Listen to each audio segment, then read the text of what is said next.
ಚಿತ್ರದುರ್ಗದ ಮುರುಘಾ ಮಠದ ಮುರುಘಾ ಶರಣರ ವಿರುದ್ಧ ಅಪ್ರಾಪ್ತ ಬಾಲಕಿಯರಿಗೆ ಲೈಂಗಿಕ ಕಿರುಕುಳ ಕೊಟ್ಟ ಪ್ರಕರಣ.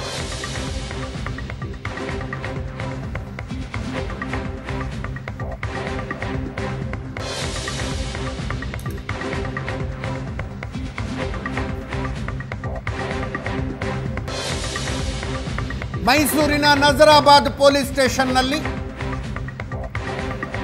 ಪೋಕ್ಸೋ ಅಡಿ ಎಫ್ಐಆರ್ ದಾಖಲಾಗಿದೆ.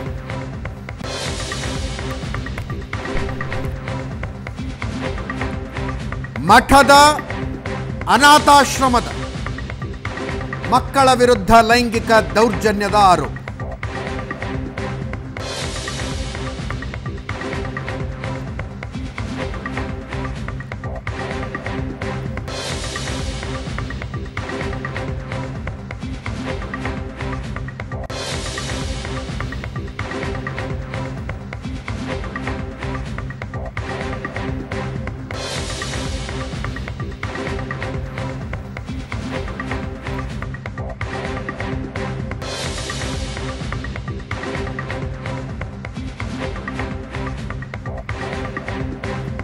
ಒಬ್ಬ ವಿದ್ಯಾರ್ಥಿನಿಯ ಮೇಲೆ 3.5 ವರ್ಷಗಳಿಂದ ಲೈಂಗಿಕ ದೌರ್ಜನ್ಯ, ಮತ್ತೊಬ್ಬ ವಿದ್ಯಾರ್ಥಿನಿಯ ಮೇಲೆ 1.5 ವರ್ಷ ಲೈಂಗಿಕ ದೌರ್ಜನ್ಯ ನಡೆಸಿದ ಆರೋಪ.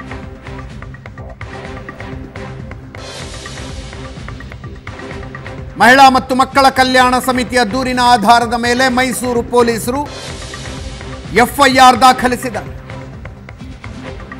ಚಿತ್ರದುರ್ಗದ ಮಠದ ಆವರಣದ ಶಾಲೆಯಿಂದ ಮೈಸೂರಿನ ಒಡನಾಡಿ ಸಂಸ್ಥೆಯ ತನಕ ಈ ಮಕ್ಕಳು ಹೋಗಿ ತಲುಪಿದ್ದ ಕಥೆ ದೊಡ್ಡದಿದೆ ಮತ್ತು ಆ ಕಥೆಯಲ್ಲಿ ಹಲವು ಪ್ರಶ್ನಾರ್ಥಕ ಚಿಹ್ನೆಗಳಿವೆ. ಮಠದ ಆಡಳಿತಾಧಿಕಾರಿ ಮಾಜಿ ಶಾಸಕ ಬಸವರಾಜನ್ ಮೂಲಕ ಈ ಬಾಲಕಿಯರು ಒಡನಾಡಿ ಸಂಸ್ಥೆಗೆ ಹೋಗಿದ್ದಾರೆ. ಮುರುಘಾ ಶರಣರು ಇದುವರೆಗೂ ಅಧಿಕೃತ ಹೇಳಿಕೆಯನ್ನು ಕೊಟ್ಟಿಲ್ಲ. ಸುದ್ದಿ ಬ್ರೇಕ್ ಆಗಿದ್ದು ಬೆಳಗ್ಗೆ. ಇದುವರೆಗೂ ಅಧಿಕೃತ ಹೇಳಿಕೆಯನ್ನು ಕೊಟ್ಟಿಲ್ಲ. ಆದರೆ ಪ್ರಮುಖ ಭಕ್ತರ ಸಭೆ ಮಾಡ್ತಾ ಇದ್ದಾರೆ. ಸಭೆಯಲ್ಲಿ ಮಾತಾಡಿದ್ದಾರೆ. ಮಠದ ಕಡೆಯಿಂದ ಬಂದ ಹೇಳಿಕೆ ಇದು ಸುಳ್ಳು ಆರೋಪ. ವಕೀಲ ವಿಶ್ವನಾಥಯ್ಯ ಹೇಳಿದ್ರು ಇದೊಂದು ಸುಳ್ಳು ಆರೋಪ. ಶ್ರೀಗಳನ್ನು ಬ್ಲ್ಯಾಕ್ ಮೇಲ್ ಮಾಡಲಾಗ್ತಾ ಇದೆ ಅನ್ನುವ ಆರೋಪವನ್ನ ವಿಶ್ವನಾಥಯ್ಯ ಮಾಡಿದ್ರು. ಈ ವಿಷಯದ ಬಗ್ಗೆ ಯಾರ್ಯಾರು ಏನೇನು ಮಾತಾಡಿದ್ರು ಕೇಳಿಸ್ಕೊಳ್ಳಿ. ಮಕ್ಕಳು ಏನಿದ್ದಾರೆ ಆ ಮಕ್ಕಳು ಚಿತ್ರದುರ್ಗದ ಒಂದು ಸ್ಥಳದವರು. ಅವರು ಈ ಹಿಂದೆ ಒಬ್ಬರು ಸ್ವಾಮೀಜಿಯವರು ಲೈಂಗಿಕ ದೌರ್ಜನ್ಯವನ್ನು ಬೆಸಗಿದ್ದಾರೆ ಅಂತ ಹೇಳಿ ಪೊಲೀಸ್ ಸ್ಟೇಷನ್ಗೆ ಬೆಂಗಳೂರಿಗೆ ಬಂದು ಕ್ಯಾಪಿಟಲಲ್ಲಿ ಕೊಟ್ಟರೆ ಒಳ್ಳೆಯದಾಗತ್ತೆ ಅಂತೇಳಿ ಅಲ್ಲಿ ಬಂದು ಕೊಡ್ತಾರೆ. ಆದರೆ ಅಲ್ಲಿ ಇದು ವಿಷಯ ದೊಡ್ಡದಾಗೋದಿಲ್ಲ, ರಾಜಿ ಮಾಡಿ ಕಳಿಸ್ಬಿಡ್ತಾರೆ. ಈ ಒಂದು ಮಗುಗೆ ತಂದೆ ತಾಯಿ ಇಲ್ಲ, ಇನ್ನೊಂದು ಮಗುಗೆ ತಂದೆ ಇದ್ದಾರೆ. ಆದರೆ ಅವರು ಸ್ವಲ್ಪ ಜವಾಬ್ದಾರಿಯ ಹಿನ್ನೆಲೆ ಅಷ್ಟು ಚೆನ್ನಾಗಿಲ್ಲದೆ ಇರೋದ್ರಿಂದ ಆ ಒಂದು ಮಠದಲ್ಲಿ ಓದ್ತಾ ಇರ್ತಾರೆ. ಆದರೆ ಮಠದಲ್ಲಿ ಹಣ್ಣು ಹಂಪಲುಗಳ ಕೊಡುವ ಸ್ಥಿತಿ ಮತ್ತು ಸ್ವಾಮೀಜಿಯವರಿಗೆ ಬೆನ್ನುಜ್ಜುವಾಗ ನಡೆಯುವ ಲೈಂಗಿಕ ಕ್ರಿಯೆ ಇವೆಲ್ಲವನ್ನು ಮಾಡ್ತಿರ್ತಾರೆ. ಅವರು ತುಂಬ ಆಲ್ಕೋಹಾಲಿಕ್ ಆಗಿ ರಾತ್ರಿ ಹೊತ್ತು ಮಕ್ಕಳೊಟ್ಟಿಗೆ ತುಂಬ ಅಸಭ್ಯವಾಗಿ ವರ್ತಿಸಿದ್ದಾರೆ. ಮತ್ತು ಅದಲ್ಲದೆ ಏನು ಈ ಮಕ್ಕಳು ಅವಮಾನಿತರಾಗಿ ಸುಸೈಡ್ ಮಾಡ್ಕೊಳ್ಳೋಣ ಅಂತ ಹೇಳೋ ಸಂದರ್ಭದಲ್ಲಿ ಯಾರೋ ಆಟೋ ಡ್ರೈವರು ಮತ್ತು ಇನ್ನೊಬ್ರು ಯಾರೋ ಒಬ್ರು ಅವರಿಬ್ಬರ ಸಹಾಯಸ್ಥದಿಂದ ಒಡನಾಡಿಗೆ ಬಂದಿದ್ದಾರೆ. ಮಕ್ಕಳ ಮೇಲೆ ಆಗಿರೋಂಥ ದೌರ್ಜನ್ಯನ ಮಕ್ಕಳೇ ಹೇಳಿದಾವೆ. ನಮಗೆ ಲೈಂಗಿಕ ಕಿರುಕುಳ ನಿರಂತರವಾಗಿ 3.5 ವರ್ಷದಿಂದ ಅಂತ ಒಬ್ಬರು ಹೇಳಿದರೆ, ಇನ್ನು ಒಂದು ಹುಡುಗಿ 1.5 ವರ್ಷದಿಂದ ಅಂತ ಹೇಳಿದ್ದಾರೆ. ಯಾಕಂದರೆ ಇಬ್ಬರು ಮೈನರೇ ಆಗಿರೋದ್ರಿಂದ ಇದು ಪೋಕ್ಸೋದ ಅಂಡರಲ್ಲಿ ಬರುತ್ತೆ ಇಬ್ರು. ಸೊ ಅದರಿಂದ ನಾವೇನು ಮಾಡಿದ್ವಿ ಅಂದರೆ, ನಾವು ಖುದ್ದಾಗಿ ಬಂದು ಮಕ್ಕಳನ್ನ 24 ಒಳಗಡೆ ನಾವು CWCಗೆ ಸಬ್ಮಿಷನ್ ಮಾಡಬೇಕಿತ್ತು. ಸಬ್ಮಿಷನ್ ಮಾಡಿದ್ದೀವಿ. ರಾತ್ರಿ CWC ಚೈಲ್ಡ್ ವೆಲ್ಫೇರ್ ಕಮಿಟಿಯಿಂದಲೇ ಮಕ್ಕಳು FIR ಮಾಡಿಸಿದ್ದಾರೆ ಸರ್. ಮಕ್ಕಳು ಮೈಸೂರಿನ ಒಂದು ಠಾಣೆಯಲ್ಲಿ ದೂರು ನೀಡಿ ದೂರು ದಾಖಲಾಗಿದೆ ಎಂಬುದು ವಿಚಾರ ಗೊತ್ತಾಗಿದೆ. ಇದರಿಂದ ಸ್ವಾಮೀಜಿಯವರಿಗೆ ಬಹಳ ನೋವಾಗಿದೆ. ಅವರು ಈಗ ಸದ್ಯಕ್ಕೆ ಮಾತನಾಡ್ತಕ್ಕಂಥ ಸ್ಥಿತಿನಲ್ಲಿ ಇಲ್ಲ. ಯಾವುದೋ ಮಠದ ವಿರೋಧಿ ಶಕ್ತಿಗಳು ಯಾವುದೋ ಒಂದು ಅತಿಯಾಸೆಯಿಂದ ಇಂತಹ ಮಕ್ಕಳನ್ನು ದುರುಪಯೋಗಪಡಿಸಿಕೊಂಡು ಅವರ ಬುದ್ಧಿಯನ್ನು ಕೆಡಿಸಿ ದೂರು ನೀಡಿದ್ದಾರೆ.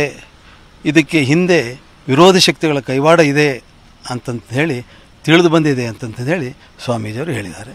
ಕಾನೂನು ಹೋರಾಟ ಮಾಡಲೇಬೇಕಾಗುತ್ತೆ. ಅವರು ತಪ್ಪಾಗಿ ದೂರು ನೀಡಿದರೆ ಆ ಮುರುಗೇಶ ಅವ್ರಿಗೆ ಬುದ್ಧಿ ಕೊಡಲಿ, ತಪ್ಪಿನ ಅರಿವಾಗಿ ಅವರು ವಾಪಸ್ ಪಡೀಲಿ. ಪ್ರಕರಣ ಇವತ್ತು ಪೇಪರಲ್ಲಿ ಮತ್ತು ಬೆಳಗ್ಗೆ ಕೆಲವು ಟಿ ವಿ ಮಾಧ್ಯಮಗಳಲ್ಲಿ ನೋಡಿದಾಗ ನಮಗೆ ಬಹಳ ಕೆಟ್ಟ ಅನುಭವ ಆಯಿತು. ತಕ್ಷಣವೇ ಮಠಕ್ಕೆ ನಮ್ಮ ಸಲಹಾ ಸಮಿತಿ ಆಗಮಿಸಿ ಈ ಕೂಲಂಕುಷವಾಗಿ ಪರಿಶೀಲಿಸಿದಾಗ ಗುರುಗಳಿಗೂ ಮತ್ತು ಅದಕ್ಕೆ ಯಾವುದೇ ಸಂಬಂಧವಿಲ್ಲ, ಇದು ಯಾರೋ ಮಾಡಿರ್ತಕ್ಕಂಥ ಚಿತಾವಣೆ ಎಂದು ಈಗ ನಮಗೆ ತಿಳಿದು ಬಂದಿತ್ತು. ಎಲ್ಲೋ ಒಂದು ಕಡೆ ಸ್ವಾಮೀಜಿಯವರಿಗೆ ಬ್ಲ್ಯಾಕ್ ಮಾಡ್ತಾ ಇದ್ದಾರೆ. ಈ ಹಿಂದೆ ಸುಮಾರು 15-20 ದಿನಗಳ ಹಿಂದೆ ಈ ಮಠಕ್ಕೆ ಆಡಳಿತಾಧಿಕಾರಿಯಾಗಿ ನೇಮಿಸಿಕೊಂಡಿರೋ ವ್ಯಕ್ತಿ ಬರ್ತಾ ಇಲ್ಲ. ಅವರೇ ಈ ಮೂಲ ಕಾರಣ. ಆ ಮಕ್ಕಳನ್ನ ತಗೊಂಡೋಗ್ಬಿಟ್ಟು ಈ ರೀತಿಯಾಗಿ ಅವರ ಮನಸ್ಸಿನಲ್ಲಿ ಭಾವನೆಯನ್ನು ಮೂಡಿಸ್ಬಿಟ್ಟು ಈ ರೀತಿಯಾದಂಥ ಪೋಕ್ಸೋ ಕಾಯ್ದೆಯ ಕೇಸನ್ನು ಹಾಕಿದ್ದಾರೆ.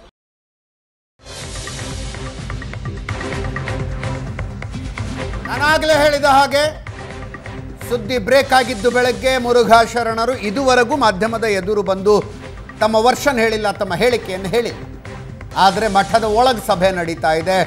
ಆ ಸಭೆಯಲ್ಲಿದ್ದವರೊಬ್ಬರು ಮುರುಘಾ ಶ್ರೀಗಳ ಧ್ವನಿಯನ್ನು ರೆಕಾರ್ಡ್ ಮಾಡಿ ಹೊರಗಡೆ ಬಿಟ್ಟಿದ್ದಾರೆ. ನಾವು ಸಂಧಾನಕ್ಕೂ ಸಿದ್ಧ, ಸಮರಕ್ಕೂ ಸಿದ್ಧ ಅಂತ ಮಾತಾಡಿದ್ದಾರೆ. ಪ್ರಪಂಚದ ಇತಿಹಾಸದಲ್ಲಿ ದೊಡ್ಡ ದೊಡ್ಡ ವ್ಯಕ್ತಿಗಳು ಇಂಥ ಷಡ್ಯಂತ್ರವನ್ನು ಎದುರಿಸಿದ್ದಾರೆ. ಗಾಳಿಪಟ ನೆಲದ ಮೇಲಿದ್ದಾಗ ಗಾಳಿಯ ಹೊಡೆತ ಅದಕ್ಕೆ ಗೊತ್ತಾಗೋದಿಲ್ಲ, ಎತ್ತರಕ್ಕೆ ಹಾರಿದಂತೆ ಗಾಳಿಯ ಹೊಡೆತ ಹೆಚ್ಚಾಗ್ತಾ ಹೋಗುತ್ತೆ ಎಂದಿದೆ. ಕೇಳಿಸ್ಕೊಳ್ಳಿ ಆ ಧ್ವನಿಯನ್ನು. ಆ ಒಂದು ಮುಂಜಾನೆಯ ಸುದ್ದಿಯನ್ನು ಕೇಳ್ಕೊಂಡೇ ನೀವೆಲ್ಲ ಇಲ್ಲಿ ಬಂದಿದ್ದೀರಿ. ನಮಗೆ ಆಗಿದೆ ಅನ್ನೋದಕ್ಕೆ ನಿಮಗೆ ಬಹಳ ನೋವಾಗಿದೆ. ಈ ಮುರುಘಾ ಮಠದಲ್ಲಿ ನಡೀತಾ ಇರೋದು ಏನು ಅಂತಂದ್ರೆ ಅಧಿಕಾರಕ್ಕೋಸ್ಕರವಾಗಿ ಸಂಘರ್ಷ, ಬೇರೆ ಯಾಕಲ್ಲ. ಆದರ್ಶಕ್ಕೋಸ್ಕರವಾಗಿ ಸಂಘರ್ಷ ಅಲ್ಲ, ಅಧಿಕಾರಕ್ಕೋಸ್ಕರವಾಗಿ ಸಂಘರ್ಷ. ಅದು ಈಗಂತೂ ಮುರುಘಾ ಮಠ ಈ ಒಂದು 15 ವರ್ಷದ ಹಿಂದೆ ಸರ್ವಾಂಗ ಸುಂದರವಾಗಿದೆ. ಚಂದ್ರಗಳು ಜನ ಬಂದು ನೋಡಂಗಾಗಿದೆ. ಮುರುಘಾ ಮಠ ನೋಡಂಗಾಗಿದೆ, ನೋಡಂಗ್ ಮಾಡಿದೀವಿ.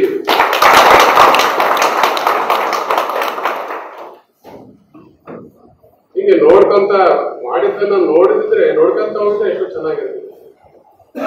ಆ ದಿಸೆಯಲ್ಲಿ 21ನೇ ಶತಮಾನದ ಒಂದು ಅನಾರೋಗ್ಯಕರವಾಗಿರುವ ವಿದ್ಯಮಾನ ಅಂದರೆ ಬ್ಲಾಕ್ ಮೇಲ್, ರೋಲ್ ಕಾಲ್ ಮತ್ತು ಬ್ಲಾಕ್ ಮೇಲ್. ಬ್ಲಾಕ್ ಮೇಲ್ ತಂತ್ರಗಳ ಮುಖಾಂತರವಾಗಿ ಅಧಿಕಾರ ಬೇಕು ಅನ್ನುವಂತ ಧೋರಣೆ ಇಲ್ಲಿ ಬಹಳ ಮುಖ್ಯ ಆಗಿದೆ ಅನ್ನೋದು. ಇದರಿಂದ ಯುವ ಸಮಾಜ ಬಂದವರು ಮಾಡ್ತಾ ಇದ್ದಾರೆ ಒಳ್ಳೆಯದೇ ಇದ್ದಾರೆ. ಒಂದು ಕಡೆ ವಿಚಾರ ಇದೆ, ನಾವುಗಳು ಸಂಧಾನಕ್ಕೂ ಸಿದ್ಧ, ಸಮರಕ್ಕೂ ಸಿದ್ಧ ಅಂತ. ಅರ್ಥವಾಯ್ತಾ? 2 ಆಪ್ಷನ್ಗಳಿದ್ದಾವೆ, ಸಂಧಾನ ಮತ್ತು ಸಮರ.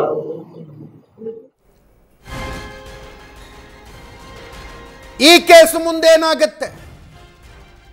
ಪೋಕ್ಸೋ ಅಡಿಯಲ್ಲಿ ದಾಖಲಾಗಿರುವ ಪ್ರಕರಣ ಅಂದರೆ ಇಟ್ ಈಸ್ ನಾನ್ ಬೇಲೆಬಲ್. ಅಲ್ಲಿಗೆ ಮುರುಘಾ ಶ್ರೀಗಳ ಬಂಧನ ಅನಿವಾರ್ಯವ? ಬಂಧನ ಆಗತ್ತ?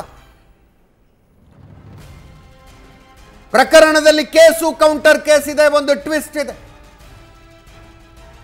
ಮುರುಘಾ ಮಠದ ಯಾವ ಆಡಳಿತಾಧಿಕಾರಿ ಇದೆಲ್ಲದರ ಹಿಂದಿದ್ದಾರೆ ಅನ್ನುವ ಆರೋಪ ಕೇಳಿ ಬರ್ತಾ ಇದೆಯೋ ಆ ಆಡಳಿತಾಧಿಕಾರಿಯ ವಿರುದ್ಧ 3 ದಿನಗಳ ಹಿಂದೆ ಚಿತ್ರದುರ್ಗದಲ್ಲಿ ಅತ್ಯಾಚಾರ ಪ್ರಯತ್ನದ ಪ್ರಕರಣ ದಾಖಲಾಗಿದೆ. ಇದು case counter case, complaint counter complaint. ಹಿಂಗಿದ್ದಾಗ ಸಂಧಾನದ ಬಗ್ಗೆ ಮಾತುಗಳು ಕೇಳಿ ಬರ್ತಾವಲ್ಲ, ಕ್ರಿಮಿನಲ್ ಕೇಸ್ಗಳಲ್ಲಿ ಅದು ಸಾಧ್ಯನಾ? ಇದೇ ವಿಷಯದ ಬಗ್ಗೆ ಇವತ್ತು ಮಾತಾಡ್ತೀವಿ. ಹಲವು ಜನ ಗಣ್ಯ ಅತಿಥಿಗಳು ನಮ್ಮ ಜೊತೆಗಿರ್ತಾರೆ. ನಿವೃತ್ತ ಹಿರಿಯ ಪೊಲೀಸ್ ಅಧಿಕಾರಿಯಾದ ನಾಗರಾಜ್ ಅವರು ನಮ್ಮ ಜೊತೆಗಿದ್ದಾರೆ. ಕಾರ್ಯಕ್ರಮಕ್ಕೆ ಸ್ವಾಗತ ನಾಗರಾಜ್ ಸರ್. ವಕೀಲರಾದ ಶ್ಯಾಮ್ ಸುಂದರ್ ಅವರಿದ್ದಾರೆ, ವಿಶ್ವನಾಥಯ್ಯ ಮುರುಘಾ ಮಠದ ವಕೀಲರಿದ್ದಾರೆ, ಸ್ಟ್ಯಾನ್ಲಿ ಒಡನಾಡಿ ಸಂಸ್ಥೆಯ ಮುಖ್ಯಸ್ಥರಿದ್ದಾರೆ. 3 ಜನರಿಗೂ ಕೂಡ ಕಾರ್ಯಕ್ರಮಕ್ಕೆ ಸ್ವಾಗತ. ನಾನು ಶ್ಯಾಮ್ ಸುಂದರ್ ಅವರಿಂದಾನೇ ಚರ್ಚೆ ಶುರು ಮಾಡ್ತೀನಿ. ಶ್ಯಾಮ್ ಸುಂದರ್ ಸರ್, ಪೋಕ್ಸೋ ಬಹಳ ಗಂಭೀರವಾದಂಥ ಪ್ರಕರಣ. ಒಡನಾಡಿ ಸಂಸ್ಥೆಯವರು ಇವತ್ತೊಂದು ಮಾತು ಹೇಳಿದ್ರು, ನನಗೆ ಶಾಕ್ ಆಯಿತು. ಈ ಬಾಲಕಿಯರು ಮೊದಲು ಬೆಂಗಳೂರಿನ ಕಾಟನ್ಪೇಟೆ ಪೊಲೀಸ್ ಸ್ಟೇಷನ್ನಲ್ಲಿ ಕಂಪ್ಲೇಂಟ್ ದಾಖಲಿಸುವ ಪ್ರಯತ್ನ ಮಾಡ್ತಾರೆ. ಅದು ಸಾಧ್ಯ ಆಗಲಿಲ್ಲ, ರಾಜಿ ಸಂಧಾನಗಳಾಗ್ತವೆ. ಆ ನಂತರ ಮೈಸೂರಿಗೆ ಬಂದಿದ್ದಾರೆ ಅಂತ ನಾನು ತಿಳ್ಕೊಂಡಿರೋ ಪ್ರಕಾರ. ಪೋಕ್ಸೋ ಅಡಿಯಲ್ಲಿ ಒಂದು ಅಪರಾಧ ನಡೆದಿದೆ ಅನ್ನೋದು ಗೊತ್ತಾದ ನಂತರ ಪ್ರಕರಣವನ್ನು ಪೊಲೀಸರ ಗಮನಕ್ಕೆ ತಾರದೇ ಇರೋದೇ ದೊಡ್ಡ ಅಪರಾಧ. ಹಂಗಿದ್ದಾಗ ಪೊಲೀಸರಾದಂಥವ್ರು FIR ಮಾಡ್ಕೊಳ್ಳಲ್ಲ ಅಂತ ಕಳಿಸಿದ್ರೆ, ರಾಜಿ ಸಂಧಾನ ಮಾಡ್ಕೊಳ್ಳಿ ಅಂತ ಕಳಿಸಿದ್ರೆ ಇನ್ನೂ ಗಂಭೀರವಾದ ಅಪರಾಧವಾ? ಖಂಡಿತ ಗಂಭೀರವಾದಂಥ ಅಪರಾಧ. ಯಾಕೆಂದರೆ ಬೇರೆ ಲಾಗಳಿಗಿಂತ ಪೋಕ್ಸೋ ಬಹಳ ವಿಭಿನ್ನವಾಗಿದೆ ಮತ್ತು ಸ್ಪೆಷಲ್ ಲಾ ಕೂಡ ಹೌದು.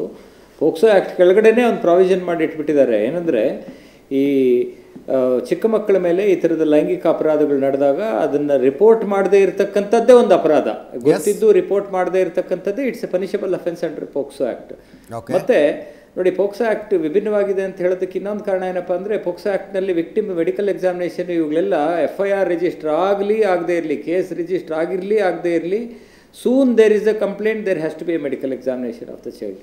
And similarly ಬಹಳ ಇಂಪಾರ್ಟೆಂಟ್ ಆದಂಥ ಒಂದು ಪ್ರಾವಿಷನ್ ಏನಪ್ಪ ಪೋಕ್ಸೋ ಆ್ಯಕ್ಟ್ ಕೆಳಗಡೆ ಅಂದರೆ, the presumption of culpable mental state against the accused. General ಲಾನಲ್ಲಿ ಏನಿದೆ ಅಂದರೆ ನಿರಪರಾಧಿಕತ್ವವನ್ನು ಪೂರ್ವಭಾವನೆಯಾಗಿ ತಗೋಬೇಕು. ಅಂದರೆ he should be presumed to be innocent unless proven guilty ಅಂತ ಹೇಳಿ. ಅವರು ಕಾನೂನಿನ ಕೆಳಗಡೆ ಇವರು ತಪ್ಪಿತಸ್ಥರು ಅಂತ ಸಾಬೀತಾಗೋ ತನಕ ಅವರನ್ನು ನಿರಪರಾಧಿ ಅಂತ ಭಾವಿಸಬೇಕಾಗುತ್ತೆ ಅಂತ ಜನರಲ್ ಲಾ ಹೇಳುತ್ತೆ. ಆದರೆ ಪೋಕ್ಸೋ ಕಾನೂನಿನಲ್ಲಿ ಇನ್ನು ಹಲವಾರು ಕೆಲವು ಕಾನೂನುಗಳಿದೆ, ಸ್ಪೆಷಲ್ ಲೆಜಿಸ್ಲೇಷನ್. ಪೋಕ್ಸೋ ಕಾನೂನಿನಲ್ಲಿ ಈ ಥರದ ಅಲಿಗೇಷನ್ ಬಂದಿದ ತಕ್ಷಣ ಕಲ್ಪಬಲ್ ಮೆಂಟಲ್ ಸ್ಟೇಟ್ ಇತ್ತು, ಮತ್ತು ಅವ್ರ ಪ್ರಿಸಂಪ್ಷನ್ ಅಂದರೆ ಕಾನೂನಿನ ಪ್ರಿಸಂಪ್ಷನ್ ಅಕ್ಯೂಸ್ಡ್ ವಿರುದ್ಧವಾಗಿದೆ ಈ ಕಾನೂನಿನಲ್ಲಿ. ಅಂದರೆ ಅವರು ನಿರಪರಾಧಿ ಅಂತ ಸಾಬೀತಾಗೋ ತನಕ the law should presume, the law enforcement agency should presume the culpable mental state and even the courts are with the same implication. So ಹಾಗಾಗಿ ತಾವು ಹೇಳಿದಾಗೆ ಖಂಡಿತವಾಗ್ಲೂ it is a special law which is in fact directed against the special circumstances. ಅಂದರೆ ಮಕ್ಕಳ ವಿರುದ್ಧದ ಲೈಂಗಿಕ ದೌರ್ಜನ್ಯಗಳನ್ನು ತಡಿಬೇಕಾಗಿರ್ತಕ್ಕಂಥದ್ದು ರಾಜ್ಯದ ಅತಿ ಮುಖ್ಯವಾದಂಥ ಕರ್ತವ್ಯ ಅಂತ ಹೇಳಿ ಭಾವಿಸಿ ಅದೇ ನಿಟ್ಟಿನಲ್ಲಿ ತಂದಿರತಕ್ಕಂಥ ಕಾನೂನಿದು. ಹಾಗಾಗಿ ಹಲವಾರು ರೆಸ್ಪಾನ್ಸಿಬಿಲಿಟೀಸ್, ಬಹಳಷ್ಟು ಕೇಸ್ಗಳಲ್ಲಿ ರೆಸ್ಪಾನ್ಸಿಬಿಲಿಟೀಸ್ ನೋಡಿದ್ರೆ ನಿಮಗೆ ಮೀಡಿಯಾ ಮೇಲೆ ಯಾವುದೇ ರೆಸ್ಪಾನ್ಸಿಬಿಲಿಟಿ ಇಲ್ಲ. ಆದರೆ ಪೋಕ್ಸೋ ಆ್ಯಕ್ಟ್ ಕೆಳಗಡೆ ಮೀಡಿಯಾ ಮೇಲೆ ರೆಸ್ಪಾನ್ಸಿಬಿಲಿಟಿ ತುಂಬಾ ಇದೆ. ಅಪ್ಪಿ ಈವನ್ ಬೈ ಮಿಸ್ಟೇಕ್ ಆ ಬಾಲಕಿಯರ ಐಡೆಂಟಿಟಿ ಹೊರಗೆ ಹಾಕಿದ್ರೆ ಮೀಡಿಯಾ ಕೂಡ ತಪ್ಪು ಮಾಡ್ದಂಗೆ ಲೆಕ್ಕ. ಖಂಡಿತ it's a punishable offence, it's a punishable offence. So ಹಾಗಾಗಿ POCSO travels in a total different and special attentive jurisdiction ಅಂತ, ಸ್ಪೆಷಲ್ ಅಟೆನ್ಷನ್ ಡೈರೆಕ್ಷನ್. ಅಂದರೆ you can take the things for granted ಅನ್ನೋ ಥರ. ಅಂದರೆ ಯಾರೇ ಆಗಲಿ, ಪೊಲೀಸ್ನವರೇ ಆಗಲಿ, ಯಾರಿಗೆ ಈ ಥರದ ಮಕ್ಕಳ ಮೇಲೆ ಈ ಥರದ ಒಂದು ಲೈಂಗಿಕ ಅಪರಾಧ ಆಗಿದೆ ಅಂತ ಗೊತ್ತಾದಂಥ ತತ್ಕ್ಷಣದಿಂದ ಅದರ ಒಂದು ರೆಸ್ಪಾನ್ಸಿಬಿಲಿಟೀಸಿನೇ ಬೇರೆ, ಸಾಮಾಜಿಕ ರೆಸ್ಪಾನ್ಸಿಬಿಲಿಟಿ ಬೇರೆ, ಯಾರು ದೂರದಾರಿರ್ತಾರೋ ಅವ್ರ ರೆಸ್ಪಾನ್ಸಿಬಿಲಿಟಿ ಬೇರೆ, ಜುಡಿಷಿಯಲ್ ಸಿಸ್ಟಮ್ ರೆಸ್ಪಾನ್ಸಿಬಿಲಿಟಿ ಬೇರೆ, ಪೊಲೀಸ್ನವ್ರ ರೆಸ್ಪಾನ್ಸಿಬಿಲಿಟಿನೂ ಬೇರೆ. Nobody can sleep over or have any kind of negligent approach towards the matter. Yes, exactly. Nagaraj sir, ಇನ್ನೊಂದು ಮುಂದುವರೆದು ಹೇಳಬೇಕಾದ್ರೆ ಶ್ಯಾಮ್ ಸುಂದರ್ ಅವ್ರದ್ದು ಯಾರು ಕೇರ್ ಟೇಕರ್ ಇರ್ತಾರೆ ಅಂದರೆ, whose care this child was ಏನೋ ಲಿವಿಂಗ್, ಅಥವಾ ಅವರು ಅಲ್ಲಿ ವಾಸ ಮಾಡ್ತಿದ್ರು, ಅವರೇ ಮಾಡಿದರೆ ಇನ್ನೂ ಪನಿಷ್ಮೆಂಟ್ ಜಾಸ್ತಿ ಬರ್ತದೆ, ಜಾಸ್ತಿ ಆಗುತ್ತೆ. ಯಾರ ಸುಪರ್ದಿಯಲ್ಲಿ ಮಗು ಇರುತ್ತೋ ಅವರಿಂದನೇ ಲೈಂಗಿಕ ದೌರ್ಜನ್ಯ ಆಗಿದ್ರೆ ಹೌದು ಶಿಕ್ಷೆ ಇನ್ನೂ ಜಾಸ್ತಿ ಆಗುತ್ತೆ. ಹೌದು, ಈ ಚೈಲ್ಡ್ ಅಬ್ಯೂಸು ಇನ್ನೂ ಗ್ರೇಟರ್ ಇಂಟೆನ್ಸಿಟಿ ಬರ್ತದೆ. ಓಕೆ, ಜೊತೆಗೆ ಸಾಮಾನ್ಯ ಕಾನೂನಲ್ಲ ಇದು, ಇದು ಒಂದು ಸ್ಪೆಷಲ್ ಲಾ. ಸ್ಪೆಷಲ್ ಲಾ ಯಾಕೆ ಮಾಡಿದ್ದಾರೆ ಅದೇ ಅಂತಂದರೆ, ಯಾವುದೇ ಕಾರಣಕ್ಕೆ ಮಕ್ಕಳ ಅಬ್ಯೂಸ್ ಆಗಬಾರ್ದು ಅಂತ, ಯಾರಿಂದಲೂ ಇನ್ಕ್ಲೂಡಿಂಗ್ ಪೇರೆಂಟ್ಸಿಂದಲೂ. ಹೌದು, ಇದು ಫಂಡಮೆಂಟಲ್ ರೈಟ್ ಕೂಡ, ಚೈಲ್ಡ್ದು ನಮ್ಮ ಸಂವಿಧಾನದಲ್ಲೇ ಕೊಟ್ಟಿದ್ದಾರೆ. ಇಷ್ಟೆಲ್ಲ ಇರುವಾಗ ಈ ರೀತಿಯ ಒಂದು ಅಪರಾಧ ಡಿಲೇ ಆಗಿದೆ ಅಂತ 1 ವರ್ಷ 3 ವರ್ಷ ಈ ಥರ ತೊಗೊಂಡ್ರೆ ಡಿಲೇ ಅಂತ ಪ್ರಶ್ನೆ ಬರೋದಿಲ್ಲ ಇಲ್ಲಿ. ಯಾಕೆಂದರೆ ನೋಡಿ, ಇವಾಗ ನೀವೇ ನೋಡ್ತಾ ಇದ್ದೀರಾ ಸಂದರ್ಭಗಳಲ್ಲಿ ನೋಡಿ, 10 ವರ್ಷ ಆದಮೇಲೆ ಒಬ್ಬ ಯುವತಿಗೆ ಅನ್ಸುತ್ತೆ ಚಿಕ್ಕವನಿದ್ದಾಗ ನನಗೊಬ್ಬ ಹಿಂಗೆ ಮಾಡಿದ್ದ ಅಂತ. ಇಗ್ನೋರೆನ್ಸ್ ಒಂದು. ಎರಡನೇದು, ಪೊಲೀಸರೇ ಎದುರ್ತಾ ಇದ್ದಾರೆ ಕೇಸ್ ರಿಜಿಸ್ಟರ್ ಮಾಡಿ ಪ್ರಾಪರಾಗಿ ತನಿಖೆ ಮಾಡಲಿಕ್ಕೆ. ನೋಡ್ತಿದ್ದೀರಿ ನೀವು ಸೀಕ್ವೆನ್ಸ್ ಆಫ್ ಇವೆಂಟ್ಸ್. ಹೌದು, what does it mean? It is not an ordinary accused ಅಥವಾ ಸಸ್ಪೆಕ್ಟೆಡ್ ಪರ್ಸನ್ ಅಂತ ನಾವು ಹೇಳ್ಬೋದು. ಆ ಥರ ಒಂದು swimming against the current by innocent, that too helpless ಅದರ ಹೋಪ್ಲೆಸ್ ಸಿಚುವೇಶನ್ ಇರ್ತಕ್ಕಂಥ ಮಕ್ಕಳು. ಅಂಥವರ ಪರಿಸ್ಥಿತಿಯನ್ನು ನಾವು ಮನಗಂಡ್ರೆ this is really a serious offence. ಆ ಒಂದು ಜನಕ್ಕೆ ನ್ಯಾಯ ಕೊಡಿಸೋದಿದೆಯಲ್ಲ ಅದು ಆದ್ಯತೆ ಮೇಲೆ ಆಗಬೇಕಿತ್ತು. ಇದು ನೋಡಿದ್ರೆ the way in which it is travelling this is not a black and white case. There are a lot of grey areas. No, let it be. I am not telling you, ನಾನು ನಿಮ್ಗೆ ಏನು ಹೇಳ್ತಿದ್ದೀನಿ ಅಂದರೆ ಎತ್ತಿತ್ತು ಅಂದರೆ ಕೊಟ್ಟಿಗೆ ಕಟ್ಟು ಅಂತ ಹೇಳ್ತಾ ಇಲ್ಲ. ಆದರೆ procedure is a must. Yes, Shyam Sundar ಅವರು ಹೇಳಿದ್ರು even registration is not a ಇದು important thing. Sooner as soon as the matter comes to our notice, it has to be without any delay. Yes. Subjected to the victim has to be subjected to the medical examination. Yes. ಯಾಕೆಂದರೆ there lies the importance. Collection of evidence. Correct. Evidence ಯಾಕೆ ಬೇಕು ಅಂತ ಹೇಳಿದ್ರೆ it all revolves around one person. ಅವರೇ main witness. ಯಾವುದು rape ಕೇಸಲ್ಲಿ ಯಾರು eye witness ಇರ್ತಾರೇನಾ? ಇರೋದಿಲ್ಲ. Such being the case exploiting the loneliness, ಆ ಒಂದು ಸಿಚುಯೇಷನ್ ಎಕ್ಸ್ಪ್ಲಾಯ್ಟ್ ಮಾಡ್ಕೊಂಡು ಈ ಒಂದು ಕೃತ್ಯ ಎಸಗಿರೋಂಥ ಸಂದರ್ಭ ನೀವೇ ಹೇಳ್ದಾಗೆ. ಆಮೇಲೆ ಆ ಸಂದರ್ಭದಲ್ಲಿ ಹೇಳಿದಾಗೆ ನೋಡಿ ಅವ್ರ ಲ್ಯಾಂಗ್ವೇಜ್ ನೋಡಿ, ನಿಮ್ಮ ಆಡಿಯೋ ಕೇಳಿದೆ, that is not a language of some saint. Okay, we suppose to preach some sort of reforms ಅಷ್ಟೇ ಅಲ್ಲ, ಆ ಒಂದು ಇದಕ್ಕೆ ಬದ್ಧತೆ ಇರುವಂಥವ್ರು. ಏನು ಹೋರಾಟಕ್ಕೂ ರೆಡಿ ಅಂದ್ರೆ ಇದಕ್ಕೂ ಯಾವ ರೀತಿ ಹೋರಾಟ, ಯಾರ ಮೇಲೆ ಹೋರಾಟ, ಪ್ರಕರಣ ಅಲ್ಲ, ಯಾರ ಏನು ಇಂಡಿಯಾ ಹಲವು ತಿಂಗಳಿಂದ ನಡೀತಾ ಇದೆ, ಹಲವು ತಿಂಗಳಿಂದ ನಡೀತಾ ಇದೆ. ಒಂದು ಆಂಟಿಸಿಪೇಷನ್ ಆಯ್ತು, ಹಲವು ವರ್ಷಗಳಿಂದ ನಡೆದ ultimately you get a right over it, is it?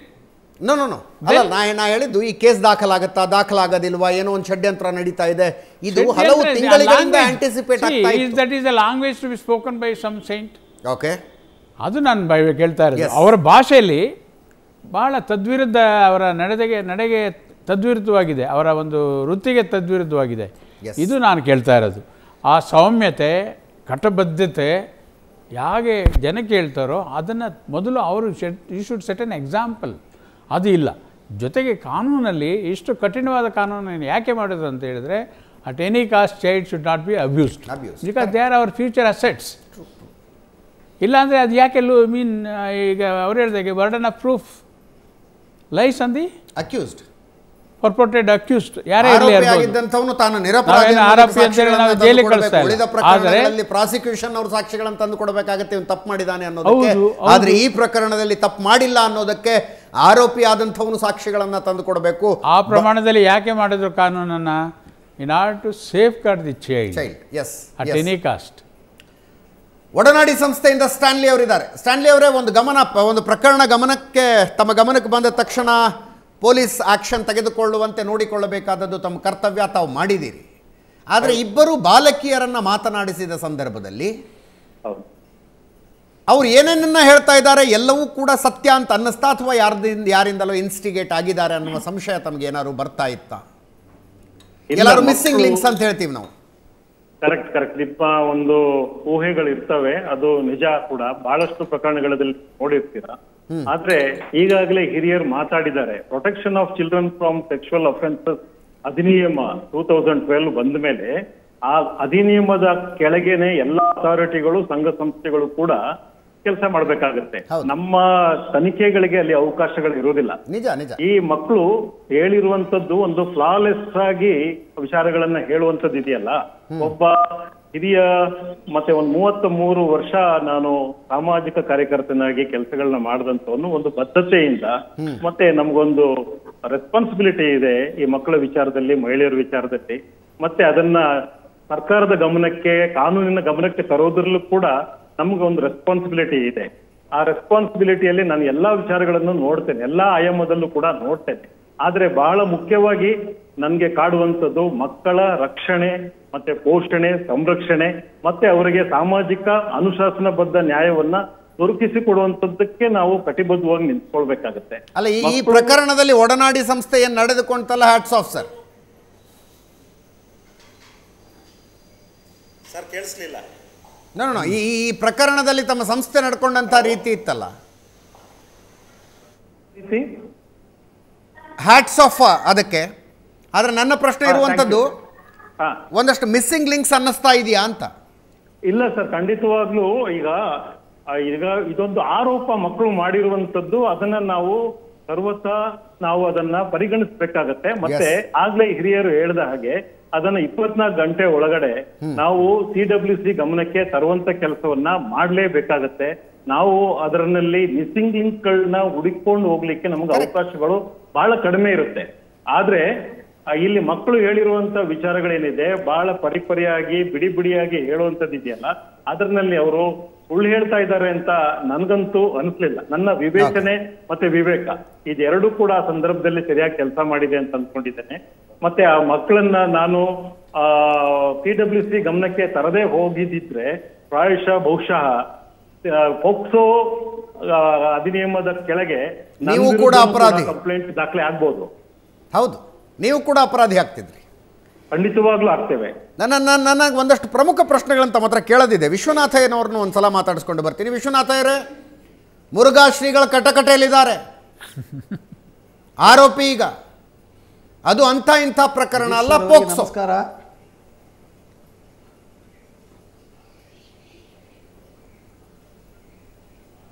POCSO ಕಾಯ್ದೆ ಗಂಭೀರ ಸ್ವರೂಪವಾದಂಥ ಕಾಯ್ದೆ, ಸರಿ ಇದೆ ಅಜಿತ್ ಸರ್.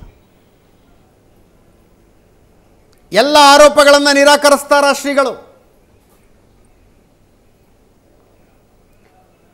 ಅದರಲ್ಲಿ ಮಾಡಿರ್ತಕ್ಕಂಥ ಎಲ್ಲ ಆರೋಪಗಳನ್ನು ನಿರಾಕರಿಸಿದ್ದಾರೆ ಸ್ವಾಮಿಗಳು.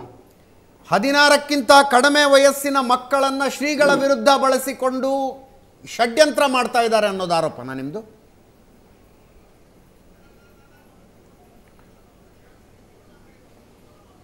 ಅಜಿತ್ ಸರ್ ಹೇಳಿ ಸರ್. ಯಾವುದೇ ಒಂದು ವಸ್ತುವನ್ನು ನೋಡಿದರೆ ಅದನ್ನು ಪ್ರಮಾಣೀಕರಿಸಿ ನೋಡಬೇಕು ಅಂತಂತಂದು ಹೇಳ್ತಾರೆ ದೊಡ್ಡವರು. ಇದರ ಹಿನ್ನೆಲೆ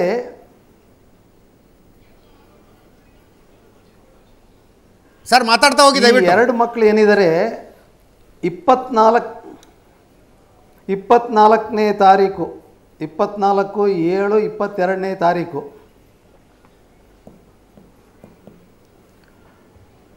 ವಸತಿ ನಿಲಯದಿಂದ ಹೊರಗಡೆ ಹೋಗೋದಕ್ಕೆ ಅನುಮತಿ ಪತ್ರ ಪಡೆದು ಹೋಗ್ತಾರೆ. ಮನೆಗೆ ಹೋಗಿ ಬರ್ತೀವಿ ಅಂತಂತಂದು ಹೇಳಿ. ಓಕೆ. ಹೋದ್ಮೇಲೆ ಅವರು ವಾಪಸ್ ಬರಲ್ಲ. ಅವತ್ತಿನ ರಾತ್ರಿ ಮಕ್ಕಳು ಬೆಂಗಳೂರಿನಲ್ಲಿ ಹೋಗಿದ್ದಾರೆ.